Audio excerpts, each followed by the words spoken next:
Hello, everyone. My name is Annette Kühlem, and I'm currently up on the roof of my building in Bonn, Germany. I am an archaeologist, and I've worked for Segram since 2014. What I mainly work on during my research is human and environment interactions. So I do landscape archaeology, and I look into how humans have affected their ecosystems, how they've changed them, how they've adapted to them, and I usually do that in very far away places. So when we talk about human landscape transformation, that is something that has been happening all across the world for thousands of years. For example, in the Amazon, where I worked, I did my PhD. That is one of those areas where most of us at first glance would think this is pristine paradise, this is untouched nature. But it actually turns out that it is very much a cultural landscape where humans have interfered with the ecosystems for a very long time. For the last 10 years, I've worked all across the Pacific on islands, which obviously are always a good studying ground for landscape archaeology because you have those contained little microcosmos situations. And there it is very much an example of how humans have altered their environment, mainly by vegetation changes, but also like on Palau, where I have my current project, that they have actually shaped entire hillsides, terraced an entire island to make it usable for settlement or for agriculture. And the same has obviously been happening right here in front of my doorstep. If you look behind me, that is one of the peaks of the Siebengebirge, the Seven Mountains range. And this is an area where humans have interfered with nature and have shaped their environments for thousands of years as well.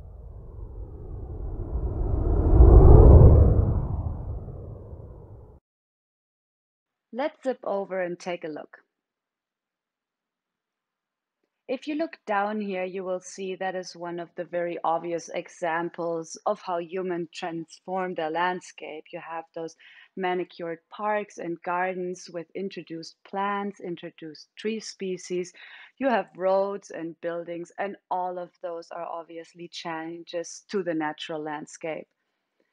Now we're getting to the bank of the Rhine River, or Father Rhine, as we call it here in Germany. It's one of the longest and most trafficked waterways in Europe, and it runs from the Alps all the way to the North Sea. Historically, the Romans considered this to be the divide between the civilized world and the land of barbarians. So, what we're doing right now is crossing that divide from the Barbaricum, where I live, to the civilized world. Now we're narrowing in on the Siebengebirge, and it is of volcanic origin. And there is a specific angle where you can see those seven peaks. We just passed over the vineyards that were already established by the end of the 11th century. And the wine produced there is the famous Drachenblut, or dragon blood. Now we're flying over forest. So that would be where the question arises, is that nature, or is it a managed forest where humans have interfered with what grows where? You could see from the background, from the top of my roof, this Drachenfels castle, the Dragon Rock Castle. It was already built in 1138, and most of you might know it because it features very prominently in Richard Wagner's Ring Cycle in the Nibelungenlied.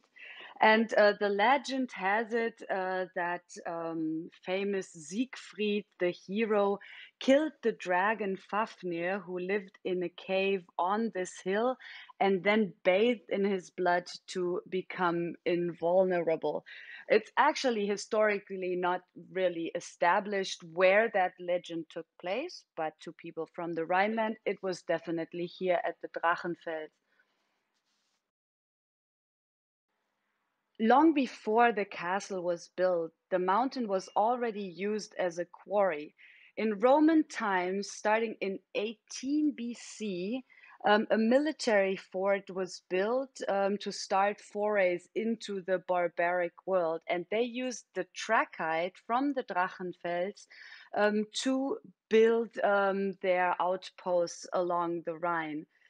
You can see on the front side towards the Rhine, there's still a chute where those blocks that had been quarried up at the top of the hill were sent down to the bank of the river and then transported by barges.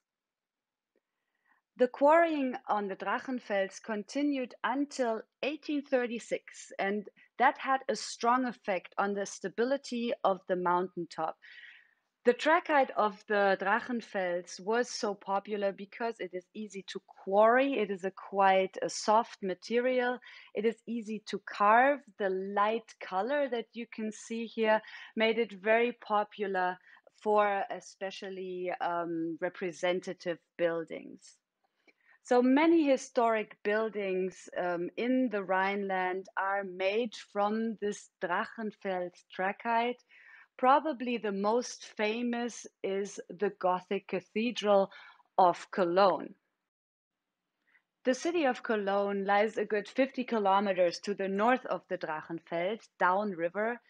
It was also founded by the Romans in the early first millennium AD, and today it is most famous for the giant Gothic cathedral. It's the largest Gothic church in Northern Europe and the most visited landmark of Germany. It's important to the Catholic people because it is the reliquary of the three kings. You can see that the color of the building is this very light material, and that is the same as the material of the Drachenfels castle and the same kind of trachyte that was quarried up at the Drachenfels. The easy to work material made it ideal for this Gothic construction with all the details and the ornaments in the facade. Construction of the cathedral began in 1248, and the best masons in the area were contracted to do the job. The demand for that ideal building material and the convenient transport by water down the Rhine led to intense quarrying in the Siebengebirge, and that had far reaching effects on the landscape.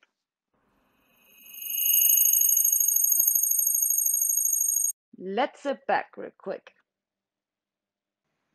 So I would like to take you on a little walk down over to the other side of the Rhine to have a little bit of a closer look at the different expressions and the degree of that landscape transformation that has happened here right in front of my doorstep in Bonn, Germany. So this is the first stop on our walk over to the Siebengebirge, and I just want to point out the Drachenfels right there up on the hill that we've already gotten a closer look of.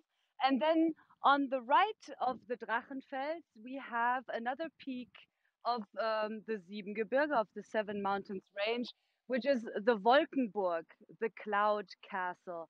And why I'm standing right here has a very specific reason, because we have a historic image that was drawn from pretty much exactly this location, and that shows the outline of the Siebengebirge with the Drachenfels and the Wolkenburg. In this etching from the mid 1600s, we can see that the scenery has changed quite a lot, even though we are in pretty much the exact location. So we can see that the Drachenfels castle was a lot more extensive still in the mid 1600s with a lot more buildings. But more importantly, the Wolkenburg on the right side of the Drachenfels actually still has a castle up on top.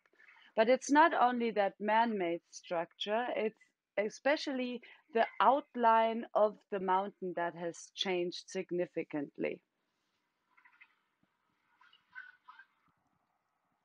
So the Wolkenburg, the cloud castle, where the entire shape and outline of a mountain has been changed due to human activities, is one of the most intense examples of landscape transformation here in the Siebengebirge. Actually, the top of the mountain over centuries was lowered by 30 meters due to human activities. And we're going to take a closer look what that entailed. So here we are on the ferry on our way crossing the Rhine. It's public transportation, so I'm wearing a mask. And in the background, we see where we're going to be headed, the Siebengebirge. Here we are on our way up to the Volkenborg, already in the Siebengebirge. And this is one of those areas where I'm sure most of the people that come through here, hikers or bikers, they would consider themselves to be deep immersed in nature. But actually, this is one of the prime examples of a managed forest. So, an example of arboriculture. Those beautiful beaches that you see in the background, they make up much of our natural vegetation here in the Siebengebirge. But this area has also been managed where the beaches have been deliberately planted and cultivated for building materials, for paper production, and also for nutrition. If you look at the forest floor underneath one of those beautiful beaches, you will see that it is covered in beech nuts. And those were a very significant staple all across Germany, really. And on the one hand, they were used for feeding domesticated pigs that were feeding inside the forest on acorns and the beech nuts. And on the other hand, for the humans themselves, they could be dried, they could be ground into flour, and were a significant staple to bring people through the harsh winters. I'll show you a close-up of these nuts here. These are the husks that you mainly find on the forest floor here. And these are a few of the kernels. Very few of them remain at the end of the summer because even if humans are not after them anymore, birds and squirrels still very much are. So we're a little further up the slope now to the top of the Volkenborg. And I wanted to point something out because the changes that humans have made to their environment here in the Siebengebirge is not only the vegetation, but also the actual contours of the landscape. I'm standing here by the side of one of those chutes that I already mentioned when we did the overfly of the Drachenfels Castle. And I'm just going to go down so you can see this is yeah, a good meter if you consider that it's been backfilled with a lot of leaf litter. And those chutes were used to transport material down the slope, usually to a bigger access road, a historic access road, or right to the Rhine where material could have been loaded onto barges. It was usually either timber or different kinds of rock, of stone for building material. In this case, it is pretty obvious what was transported down this chute, and I'm going to show you right up there.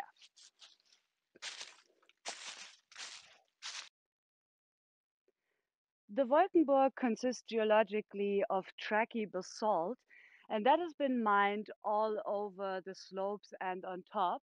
And you can see one of those small mines right here, right behind me. There's still some refuse of the mining activities of that Tracky Basalt that has been used in a lot of historic buildings all across the Bonn and Cologne area.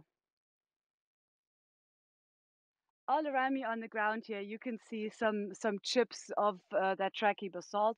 This is yeah, a typical example, and this light color of the rock is what made it so popular for building for facades and for ornaments, like for example also on the cathedral in Cologne that you've seen earlier.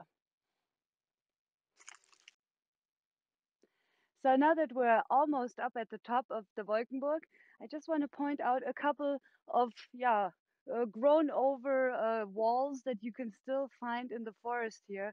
Some very few reminders of a large castle that was once on top of this hill. So right now we're almost up on top, and this is actually a pit that has remained after the top of the Wolkenburg has been used for very intense quarrying. And it's that same trachyte basalt that we saw on the way up here. And you can still see behind me and to the sides the remnants of those outcrops, but much of it has been actually transported down the slope. We've made it all the way to the top of the Wolkenburg. This is a location where that castle that we could still see in the historical image used to be. And as you can see, if you look around, not much remains besides rubble. The castle was already built in 1118, so it is one of the earliest castles on the peaks here in the Siebengebirge. And interestingly, the building material for that castle, which is the exact material that we still see all around me here, has been recycled. So that is not a new concept that you recycle building materials, but much of the actual castle has been transported down the slopes and put on barges, transported down the river, and been used in other historical buildings. The Volkenborg is one of those examples of how much humans affect and change their environment and change their landscape. So, just as a reminder, if you look around, this top of the mountain used to be 30 meters higher before humans meddled with nature. It's what we do. We move mountains and we change the course of rivers. And that is something here in the Rhineland that we're going to have a look at on our way down. One of the most intense examples of landscape transformation in all of Germany is actually the straightening of the course of the Rhine.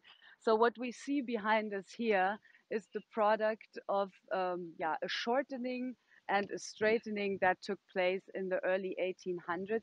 The original course of the Rhine was much more meandering with a lot of side arms, and that brought along a lot of problems. So there were regular floods every year, and actually problems with malaria and typhoid fever, the breeding grounds in those swamp areas on either side. After the Rhine had been pressed into a new bed, basically, there were a couple of problems, which is often the results when humans interfere with nature. So, with a smaller riverbed, a narrower riverbed, came a much heightened velocity of the water flow, and that led to ground erosion in the riverbed.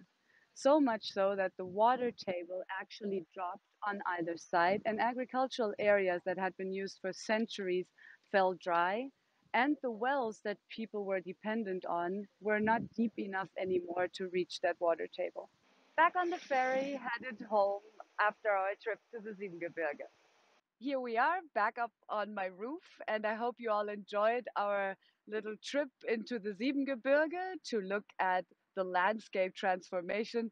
And maybe you got a little feel for what was planned to be a foray into nature, sometimes turns out to be a walk through a cultural landscape.